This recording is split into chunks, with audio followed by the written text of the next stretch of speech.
Welcome to Chillin' 101. We hope this video helps. You begin by confirming who owns both master and publishing rights. Labels own masters, publishers own composition. Once identified, contact rights holders or use official portals.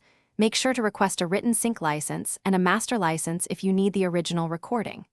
If you can, negotiate territory, duration, and platform-specific terms. YouTube must be explicitly permitted. While waiting, prepare timestamps and intended use details. These speed up approvals and set clear scope for fees and restrictions. Next, submit formal license requests with exact video timestamps, format, and monetization plan. If licensing the original is expensive, record a cover with mechanical license compliance or license production music and stems. These are often cheaper and faster. Use split sheets and written waivers when multiple contributors are involved. Make sure you obtain content ID status details, whether rights holders will monetize, track, or block. Once done, store all agreements and payment receipts. YouTube disputes require proof.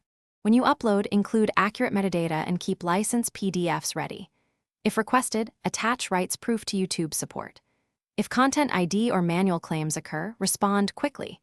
Submit your license, timestamps, and permission emails through the dispute flow and track the claimant's 30-day response window. If the video is blocked, either negotiate a release, swap the track, or re-edit audio, shorten, mute, or replace with licensed music. One key troubleshooting tip: if disputes stall, escalate with platform support and your license contact. Thanks for watching. Consider subscribing if we helped you.